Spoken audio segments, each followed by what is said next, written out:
आज हम केंद्र राज्य के बीच वित्तीय संबंध के बारे में चर्चा करेंगे।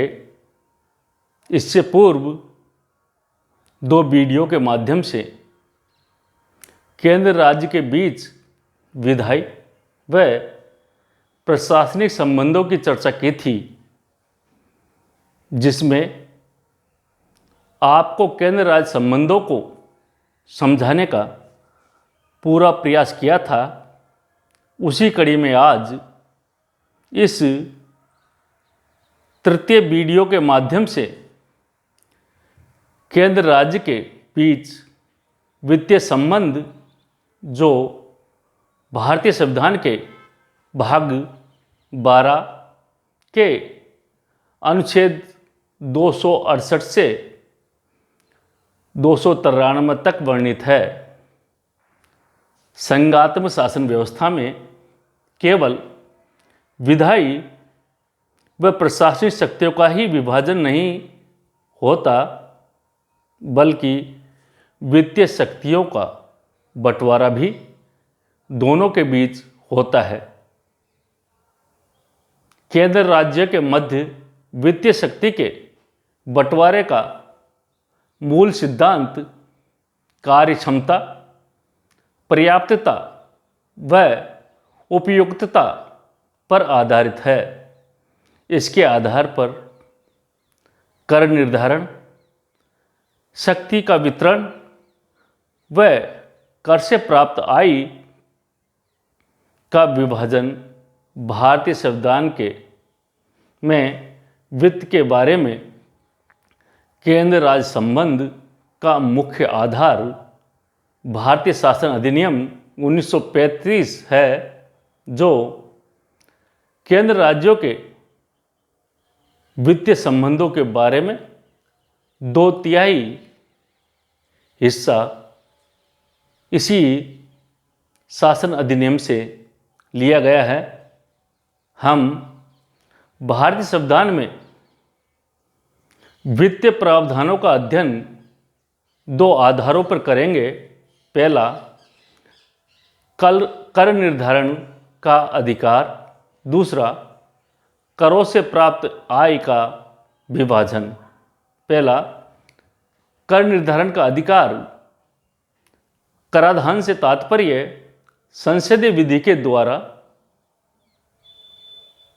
करों का निर्धारण किया जाता है। यह अधिकार भारतीय संसद को प्राप्त है, जो देश की जनता पर निश्चित विधि के तहत ही करों का निरूपण करती है।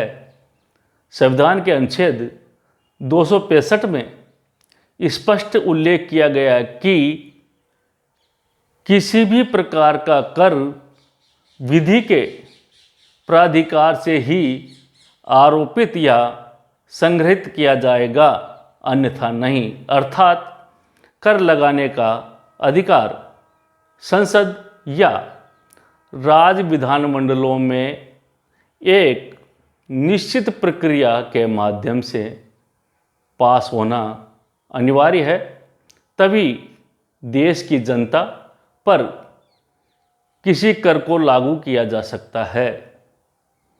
कर एक सामान्य भार होता है जो लोक प्रयोजन के लिए अनिवार्य धन वसूली है, परंतु संविधान के अनुच्छेद 265 में शुल्क या अर्थदंड का उल्लेख नहीं है।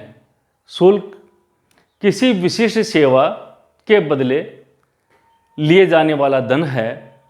इसके लिए कानून बनाने की आवश्यकता नहीं होती है। संघ व राज्य के बीच विभाजित शक्तियों के आधार पर कर लगाने की शक्तियों का बंटवारा किया गया है। पहला, अंतर्राज्यीय आधार पर कर। इसे संघीय कर के रूप में भी जाना जाता है, अर्थात संघ सूची में वर्णित विषय पर कर लगाने का पूर्ण अधिकार भारतीय संसद को है। संघ सूची में वर्णित 100 विषय में से लगभग 14 विषय ऐसे समाहित है जिस पर भारतीय संसद विधि के द्वारा करों का निरूपण कर सकती है, जैसे आयकर, सीमा शुल्क, तंबाकू तथा अन्य मादक वस्तुओं पर उत्पाद शुल्क, निगम कर, व्यक्तियों की संपत्ति पर कर, संपदा शुल्क, संपत्ति के उत्तराधिकार पर कर, रेलवे, समुद्री व वायु मार्ग से वस्तु व यात्रियों पर सीमा कर, स्टाम्प शुल्क, समाचार पत्रों के क्रय विक्रय व उसमें छपने वाले विज्ञापनों पर कर, स्टॉक एक्सचेंज पर सेवा कर आदि विषयों पर भारतीय संसद करों का निरूपण करती है। दूसरा है स्थानीय आधार पर। इसमें ऐसे विषय आते हैं जो संघ राज्य शक्तियों के बंटवारे में राज्य सूची के माध्यम से राज्यों को प्राप्त हुए हैं, जो स्थानीय महत्व के हैं, जिन पर राज्य विधानमंडल संविधान की निश्चित प्रक्रिया के माध्यम से करों का निर्धारण करती है। जनता पर लगाए गए कर जन कल्याण के लिए ही खर्च होंगे। राज्य सूची में 61 विषयों में से लगभग 19 विषय ऐसे हैं जिनके माध्यम से राज्य विधानमंडल कर लगाने का कार्य करती है, परंतु राज्यों पर कर निर्धारण के लिए केंद्र ने कुछ सीमाएं लगा रखी है, जैसे राज्य के बाहर होने वाले क्रय विक्रय पर कर नहीं लगा सकता। यदि किसी वस्तु का भारत से आयात निर्यात हो रहा है, संसद ने किसी वस्तु को विधि द्वारा अंतर्राज्यीय या अंतर्राष्ट्रीय व्यापार में विशेष महत्व की वस्तु घोषित कर रखी हो तो राज्य उन पर कर नहीं लगा सकता। संविधान के अनुच्छेद 276 के तहत राज्य विधानमंडल व्यवसाय, व्यापार एवं रोजगार पर कर लगा सकती है, लेकिन एक व्यक्ति पर 2500 से अधिक नहीं हो सकता। राज्य सूची के निम्न विषयों पर राज्य विधानमंडल करों का निरूपण करती है, जैसे भू राजस्व, कृषि आय पर कर, कृषि भूमि के उत्तराधिकारी पर कर, कृषि भूमि से संपदा शुल्क। वर्तमान में संपदा शुल्क भारत सरकार द्वारा वसूल किया जाता है।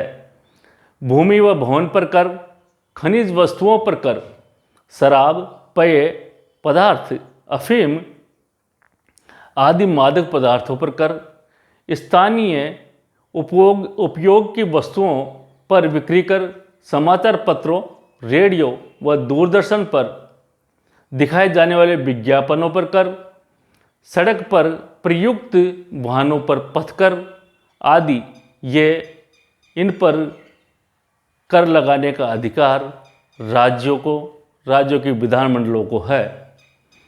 कर दो प्रकार के होते हैं। एक प्रत्यक्ष कर, यह वह कर होता है जो सरकार व्यक्ति पर व्यक्तिगत रूप से लगाया जाता है, जिसका वहन करने का दायित्व स्वयं व्यक्ति को है। उसको वही जमा कराएगा, अन्य दूसरा जमा नहीं करा सकता, जैसे आयकर। दूसरा अप्रत्यक्ष कर, यह कर व्यक्तिगत कर नहीं है, यह किसी वस्तु पर लगाया जाता है। जैसे हम बाजार से कोई सामान या दवाइयाँ लेते हैं तो उस पर अधिकतम मूल्य व सभी करों सहित लिखा होता है, तो इसे व्यक्तिगत कर की श्रेणी में नहीं रखा जाता। हम सामान खरीदते हैं, पर यह कर दुकानदार के माध्यम से सरकार के पास जमा होता है। ऐसे कर को अप्रत्यक्ष कर कहते हैं। दूसरा पॉइंट था राजस्व का विभाजन।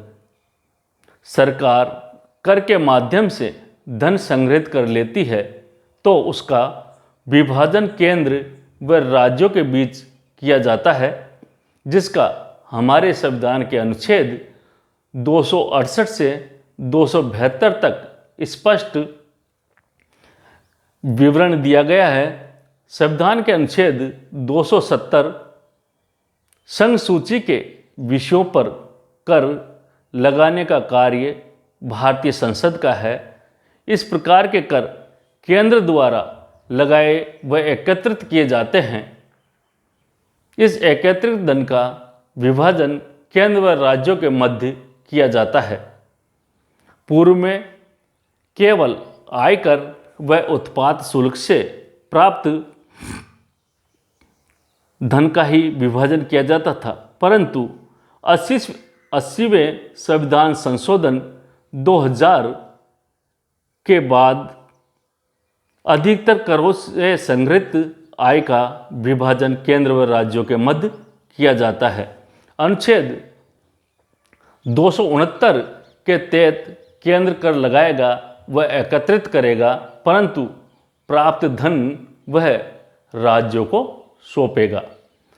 अनुच्छेद 269 व 270 के तहत केंद्रीय कर पर संसद अधिभार लगा सकती है। यह अधिभार भी संसदीय प्रक्रिया के तहत ही लगाया जा सकता है। अधिभार से प्राप्त धन भारतीय संचय निधि में जमा किया जाता है, जो भारत में आपदा या संकट के समय राज्यों को ऋण के रूप में खर्च किया जाता है। तीसरा है केंद्र द्वारा राज्यों को सहायता व अनुदान प्रदान करना। इनको भी भारतीय संविधान ने 2 भागों में विभक्त किया। पहला विधिक अनुदान। संविधान के अनुच्छेद 275 में कहा गया है कि भारत सरकार संचित निधि से सहायता कर सकती है। यह सहायता आपदा के समय जनजातियों के कल्याण के लिए चलाई जा रही योजना के सफल संचालन के लिए व विशेष राज्य का दर्जा प्राप्त राज्यों को प्रदान किया जाता है। इस प्रकार की सहायता को विधिक सहायता कहते हैं। इसी में दूसरा विवेकाधीन अनुदान। संविधान के अनुच्छेद 282 में कहा गया है कि इस प्रकार के अनुदान के लिए सरकार बाध्य नहीं है। यह अधिकार राज्यों को भी प्राप्त है कि वो भारत क्षेत्र के किसी राज्य को संकट के समय जैसे बाढ़, सूखाग्रस्त या अन्य प्राकृतिक आपदा के समय अन्य राज्य को भी दे सकता है। चौथा है ऋण लेने का अधिकार। भारतीय संविधान में कहा गया है कि भारत सरकार अपने देश की संचित निधि की साख पर देश व देश के बाहर अर्थात विदेशों से ऋण ले सकती है। हाँ, राज्यों को ऋण लेने का अधिकार है, परंतु वह विदेशों से ऋण नहीं ले सकते। पांचवा करों से विमुक्ति। राज्यों में स्थित संघ की संपत्ति पर राज्य जब तक कर वसूल नहीं सकता या कर सकता जब तक कि विधि द्वारा कहा नहीं जाता। जैसे रेलवे के द्वारा बिजली का उपयोग करना, राज्य की खर्च होने वाली बिजली पर शुल्क नहीं लेगा जब तक कि संसद वसूल करने के लिए विधि की प्रक्रिया के तहत वसूल करने के लिए नहीं किए, तब तक राज्य केंद्रीय संपत्ति पर किसी प्रकार का शुल्क नहीं ले सकता। छठा, भारत में वित्त पर पूर्ण नियंत्रण के लिए भारत में नियंत्रक महालेखा परीक्षक होगा, जिसकी नियुक्ति केंद्रीय मंत्रिमंडल की सलाह पर राष्ट्रपति द्वारा की जाएगी, जिसका कार्य केंद्र राज्यों के हिसाब का लेखा व निष्पक्ष जांच करना होता है। नियंत्रक महालेखा परीक्षक के माध्यम से ही केंद्र राज्यों पर नियंत्रण रखता है। लास्ट 7वां, वित्तीय संकट। भारतीय संविधान के अनुच्छेद 360 में उल्लेख किया गया है कि भारत में वित्तीय संकट की स्थिति पैदा हो जाने पर राष्ट्रपति को संविधान के उन सभी प्रावधानों को निरस्त करने का अधिकार है। राज्यों के केंद्र सरकार निर्देश जारी कर सकती है। हमारा सौभाग्य है कि हमारे यहाँ अनुच्छेद 360 के तहत वित्तीय संकट नहीं आया। Thank you.